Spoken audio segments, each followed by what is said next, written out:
Hey everyone, welcome to my new blog, Not Your Ordinary Nerd. I'm your host, Brian, Not Your Ordinary Nerd.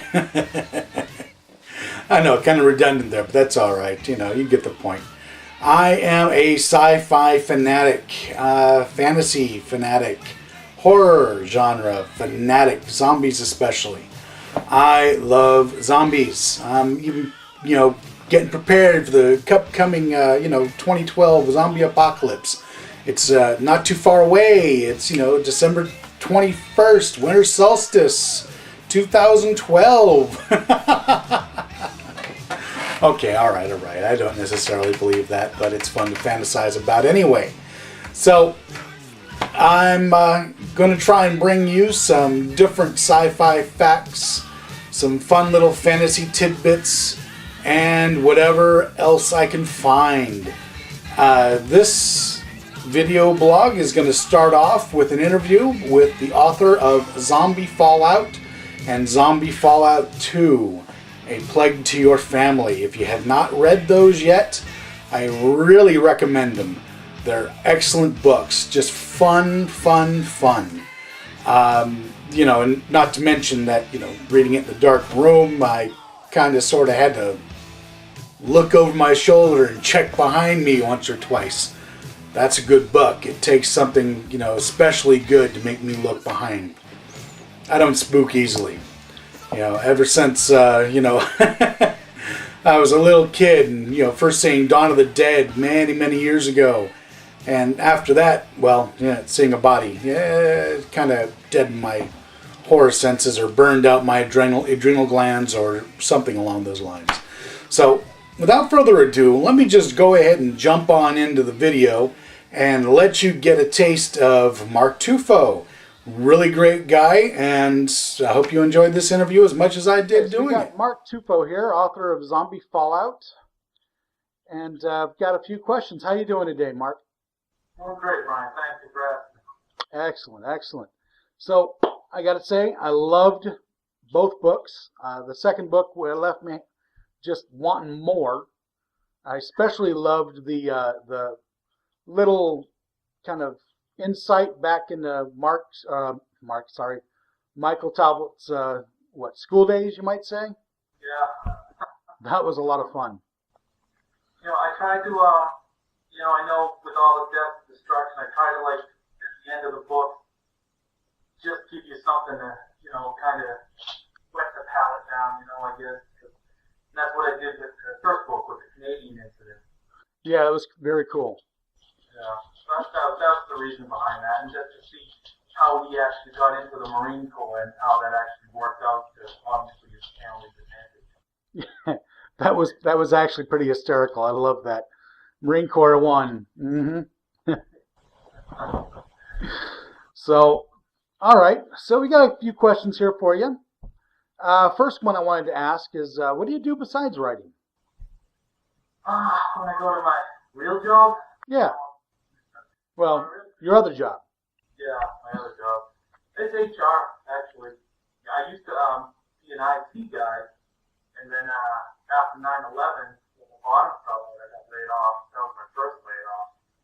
And then I got into the HR field, and when I got laid off one of my HR jobs is when I saw me bubble to the surface and felt like it needed to come out. Nice. Yeah. That's awesome. So why zombies? Oh God, Brian! It's been, I think I was probably 7 years old, and Dawn of the Dead, the old one, was on TV, and I just remember sitting. I couldn't have been any more scared. If there was a ghost in the room with me, I was just transfixed from that point on. And it's a running joke actually in our household about when the zombie apocalypse comes, and that's why I bought my first gun, and it's just a running joke here. But I love the genre. There's just something about it that grabs hold of the brain, so to speak, and won't let go. Yeah, my wife doesn't understand it either. My wife is really into the historical romances and everything. That's the type of book she likes to read. And, she's had to read my books. It's driving her nuts. I don't know if I could get my wife to read my book. Well, she helps at it because you need another set of eyes. It does help. It does help. So I was about 7 years old and discovered Dawn of the Dead about the same time, and that's when it took hold. Yeah, you know, Yeah, great movie. great flick. I was watching the whole series not long ago. Nice. I love them all. I mean, I know Resident Evil kind of to the peripheral of it, Dawn of the Dead, all those places. Especially when they come on Comcast for free or something. Yeah, In demand. I always try and pick them up as whenever I can. Um, so what made what wow? Let's see if I can speak English here. What inspired you to do zombie Fallout? Sorry, I don't mean to turn off the camera.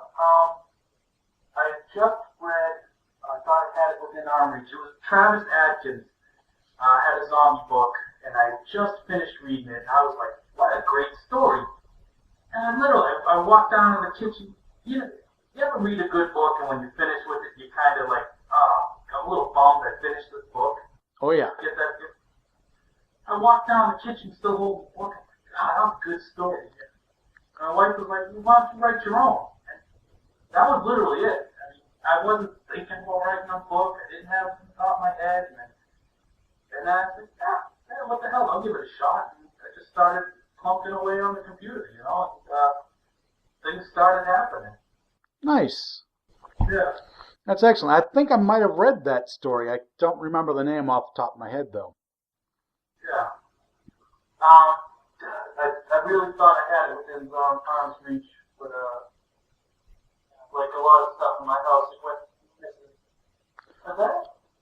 Oh. Yeah, Walking with the Dead. Travis Atkins. No, I didn't read that one. I'll have to check that out. It's after Twilight series. Nice. Yeah. Well, cool. That's a lot of fun. Well, not to scare people away from my books. No. That's definitely, man. That's why we're here. That's why it inspired me to do this. Was, I loved your books. I appreciate that. That was just a lot of fun. You were mentioning, if you ever had that the inkling or disappointment of finishing a book. I had that just recently, as a matter of fact, this morning. Sorry, man. It's good. Hopefully the third one won't be too far out. Oh, nice. So let's see. I'm really kind of wondering, after reading the first book of Zombie Fallout, how much of Michael Talbot is from your own life? You asked me that question way back when you very first read the first book, and I started to wonder at that point, and I kind of answered you. Michael's a big character. He's got a lot of things going on, and you write what you know, and so I sure there's a kernel of me in Michael Talbot, but he's a bigger personality. I think he does things I'm not sure that I personally would do. So yeah, the origins of Michael are with me, and then he just he really took a life of his own. Michael Talbot, his own person. I can definitely see that. It's really a pleasure to read along and kind of experience his life through his eyes and his fingers. It makes it really just believable. God, I hope I'm not that